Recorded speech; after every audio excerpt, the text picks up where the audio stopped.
Welcome to the Edmonton Journal, Edmonton Sun World Cup Roundtable. I'm sports reporter Derek Van Diest, and I'm pleased to be joined by Kazim Kimji, journalism student who used to work with FC Edmonton, and now you're on your way to work with the Vancouver Whitecaps, which is pretty exciting.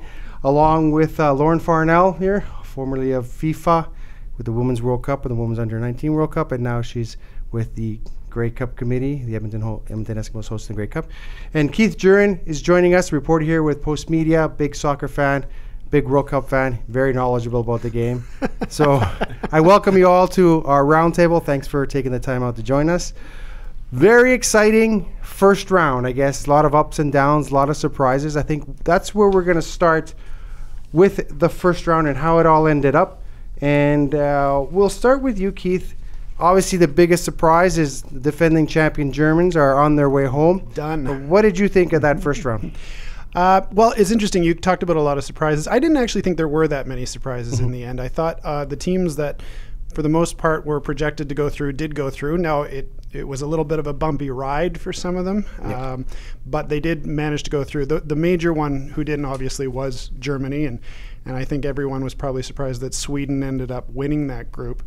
But I think most of the top teams are still there, and it's going to make for some intriguing matchups in the round of 16 coming up. Lauren, what were your first impressions of the first round? What did you think? Well, I think more than anything else, it's just been it's been so exciting to watch. I mean, this is sure, there have been a lot of surprises. There have been some that absolutely you expected to go through, and they have. But I think this has been a bit of a World Cup with some huge expectations and some underperformances, and it's a little bit of some cases, I think, of the football world being kind of flipped on its head, and you're seeing a lot of upsets, a lot of things that were unexpected. I can't remember a World Cup in recent history that I've been so surprised with some of the results, some of the stoppage time goals, some of the final finishes there. So if anything, I just find it's an incredibly exciting World Cup to watch, and I think that it's pretty wide open still at this point. Like, people are asking for predictions all the time, and I'm thinking to myself, after that crazy group stage, I'm really not sure. So yeah, it's exciting to watch. Well, you're an England supporter. Just give me your thoughts on your team, the 3 games they played. Yeah, well, just having walked in this room after they lost to Belgium there, so they're still through to the knockout stage, which as a fan I'm thrilled about, because after 2014, as we know, it can go any way with England. So I'm thrilled to see them move on. I was a little surprised to see some of the top players not play today. Obviously, there was a lot of strategy involved behind that, but I think it showed on the field. I think it was a very underwhelming match today, for sure, to be sure. I think it was a game of who could score first, and Belgium got on the board first, and I think that made a big difference in the rest of the game. It'll be, they of course, the 6-1 victory in their second game in the group match. I think that was almost what I felt was going to happen in the first game against Tunisia. They got against Panama in the group stage. Again, a very underwhelming game despite all the goals, for sure. I think England, no surprises, unlike like other World Cups, they're really going to have to pick it up now in knockout phase, for sure. They can't keep playing like that if they're going to win in the next round. So, Kazim, what did you think of that first round? I thought it was very entertaining in the sense that none of the teams qualified after 2 games. A lot of the big teams, they struggled at first.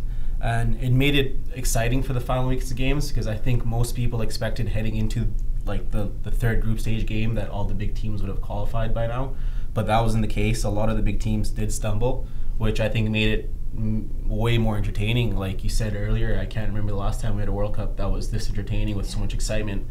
I think VAR had a lot to do with the excitement too. It added a lot of drama.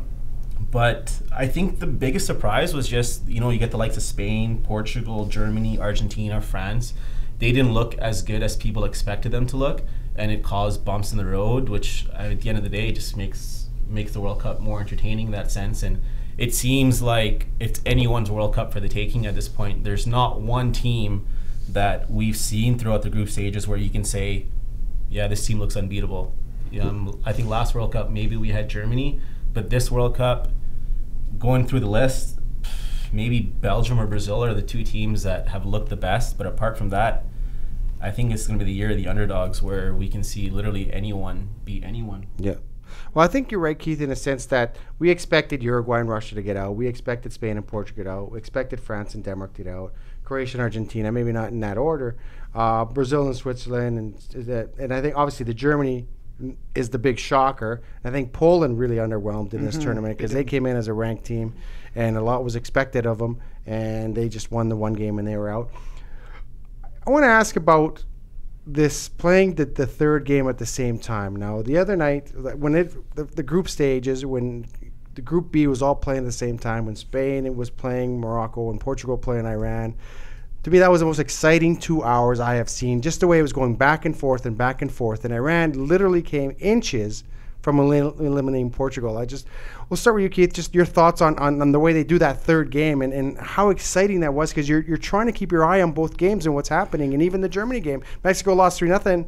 But then they realized that they had gone through, and their fans are celebrating like they'd won the World Cup. Yeah, it's crazy. Moment to moment, things can change from leading the top of the group to being out. And I sort of wondered what was going on the sidelines of each game. If the coach hears, for Portugal, immediately hears that Spain has scored, or that Morocco has gone ahead, or what does that do to their tactics? Do they mention that to the players and suddenly they have to press more? So it's interesting, that dynamic. I don't think it's necessarily the two-game format simultaneously is necessarily as good an idea on a day like today, for example, where Belgium and England were already through. I don't know why you needed to play that game at the same time as the Panama game, but that day when Spain, Morocco, Iran, and Portugal, that was some high drama for sure. Yeah.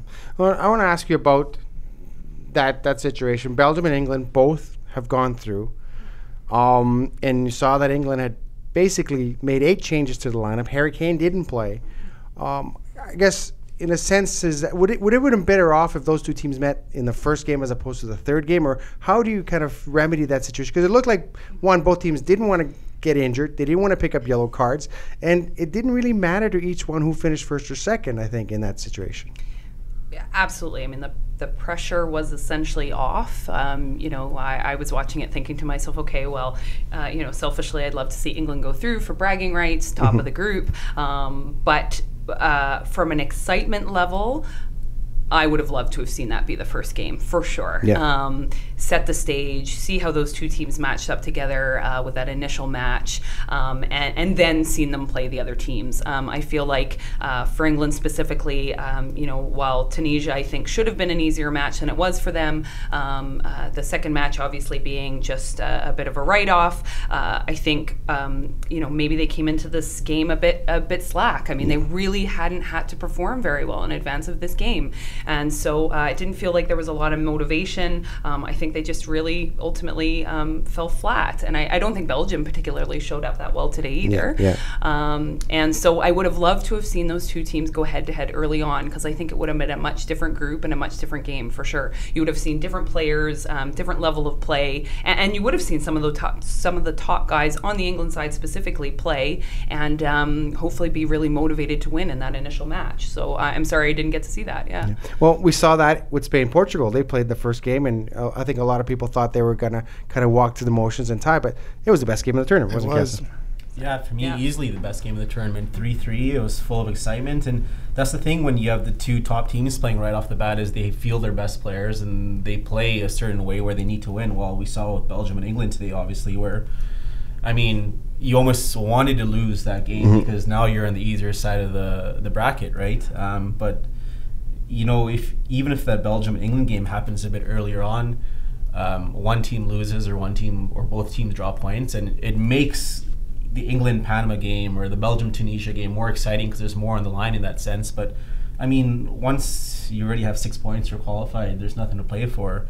And you know what? It kind of sucks from a neutral point of view, and it would be nice because everyone talks about seeing an English Premier League All-Star game. Yeah.